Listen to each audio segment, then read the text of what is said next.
చూస్ country delight, live better. ఇప్పుడే country delight app ని download చేసుకోండి. 2022 ఆగస్టు 30న గత టీఆర్ఎస్ ప్రభుత్వం కేంద్ర దర్యాప్తు సంస్థ అయిన సిబిఐ మీద 51 నంబర్ జీవో ప్రకారం ఒక నిర్ణయం తీసుకుంది.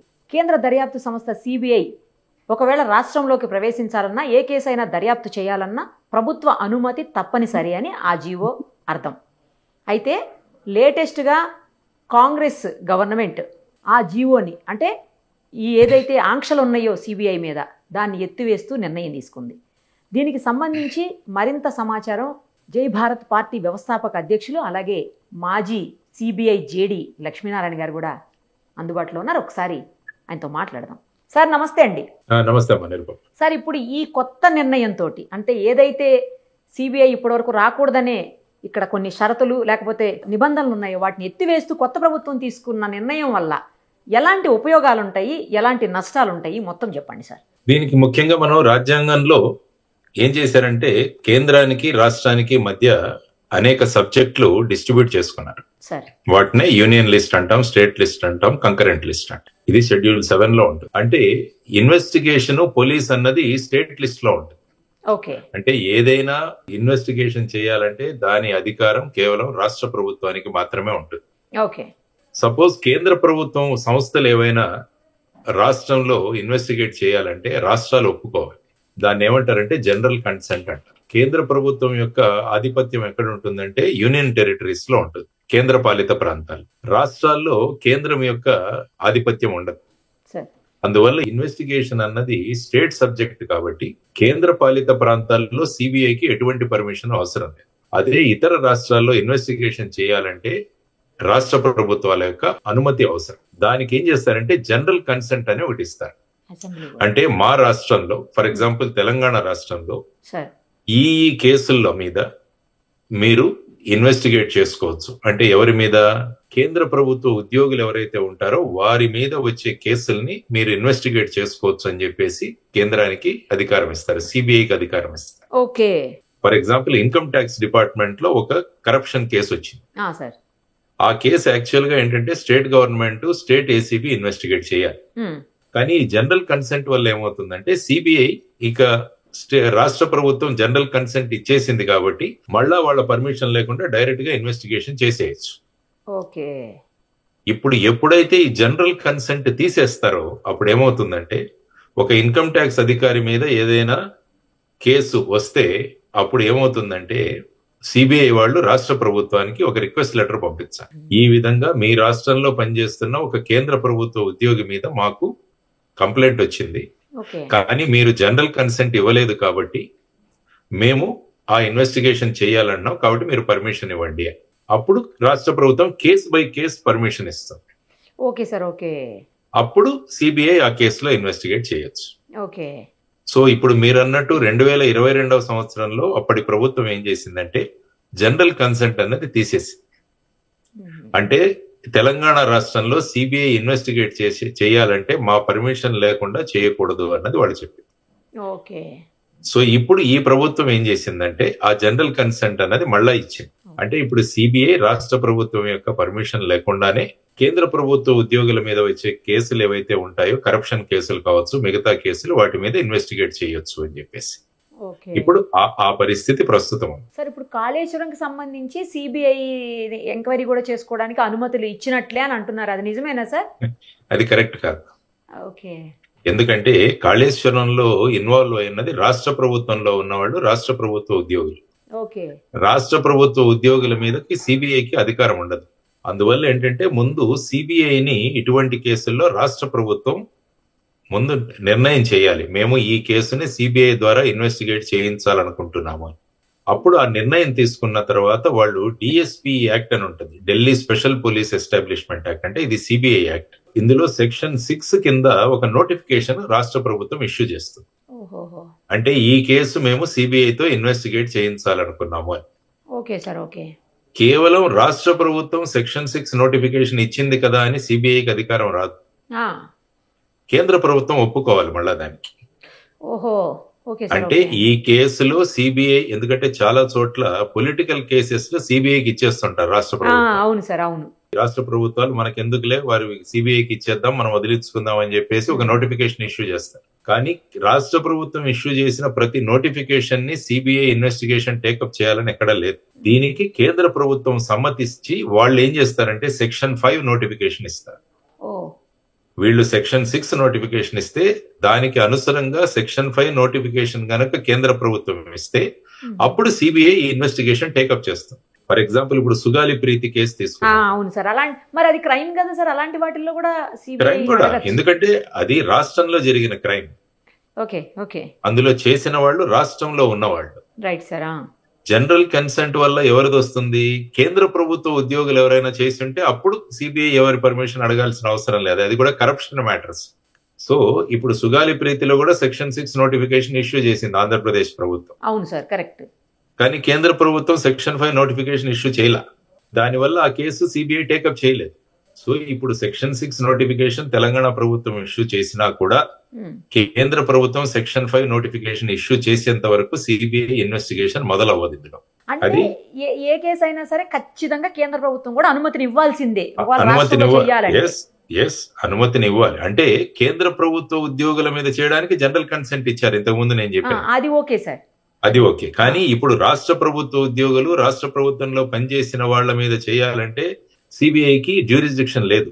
అందువల్ల మళ్ళా ప్రత్యేకంగా ఒక సెక్షన్ 6 నోటిఫికేషన్ ఇస్తూ రాష్ట్ర ప్రభుత్వం సమ్మతిస్తే, కేంద్ర ప్రభుత్వం సమ్మతించి సెక్షన్ 5 నోటిఫికేషన్ ఇష్యూ చేస్తే అప్పుడే సిబిఐ ఇన్వెస్టిగేషన్ టేకప్ చేస్తుంది.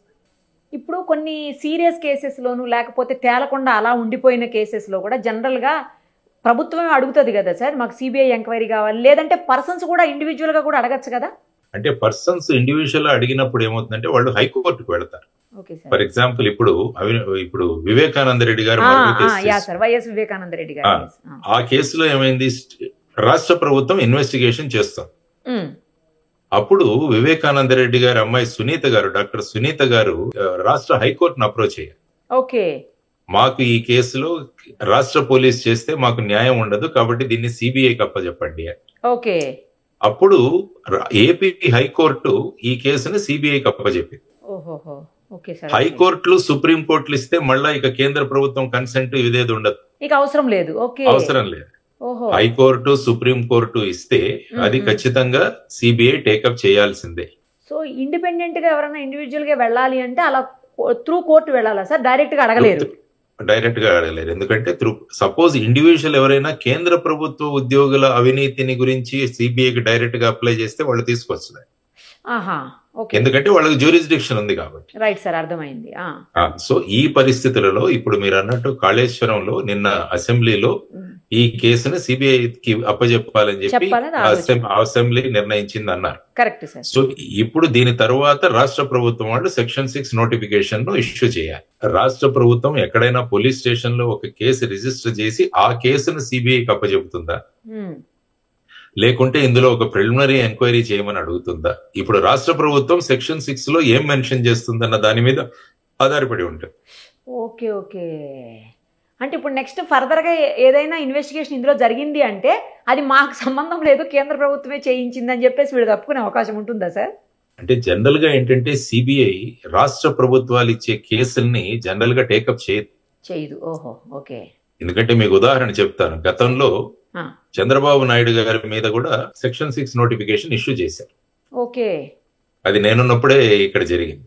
సో అప్పుడు మేము చెప్పాం, ఎందుకంటే మా బేసిక్ సిబిఐ యొక్క జ్యూరిస్డిక్షన్ ఏంటంటే కేంద్ర ప్రభుత్వ ఉద్యోగుల్లో ఉన్న అవినీతిని వెలికి తీసి దాని మీద ఇన్వెస్టిగేట్ చేయడం.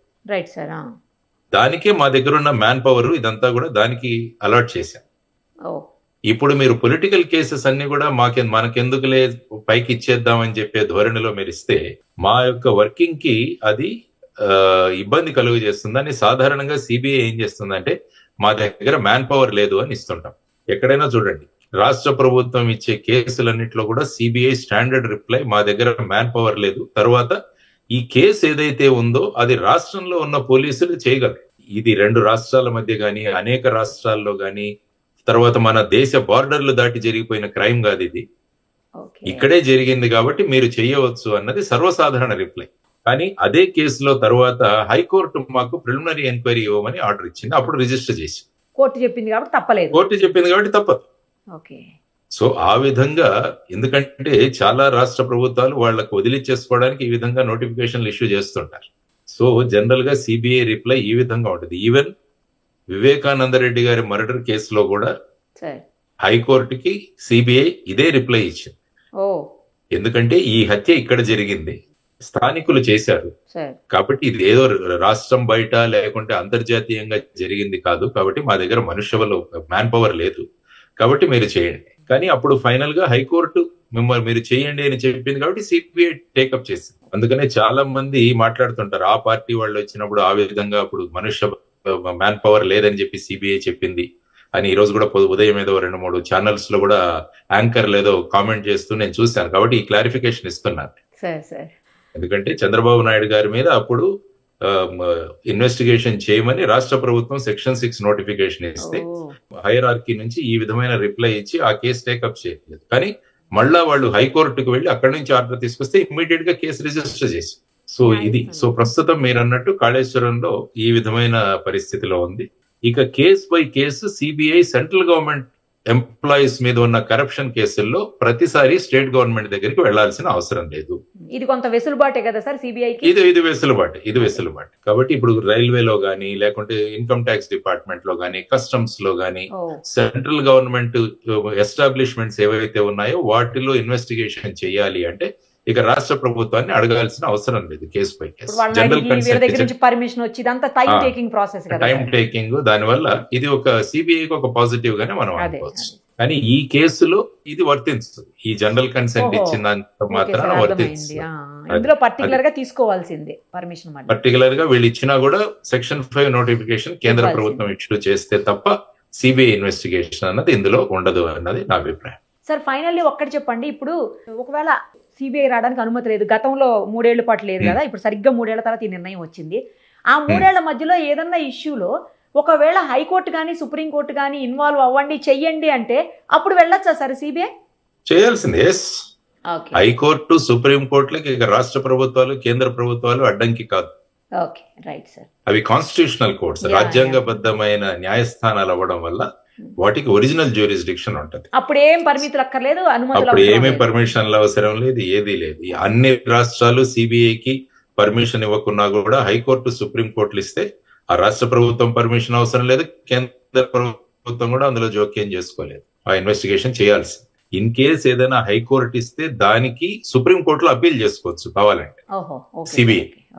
అదర్వైజ్ జనరల్ గా హైకోర్టు సుప్రీంకోర్టులు ఇచ్చిన తర్వాత ఎప్పుడు కూడా సిబిఐ అప్పీల్ కన్నది ఇంతవరకు వెళ్ళలేదన్నది నాకున్న కొద్దిపాటి అనుభవం. చాలా చక్కగా క్లియర్ గా అర్థమయ్యేలా చెప్పారు sir. Thank you sir. Thank you so much. నమస్తే.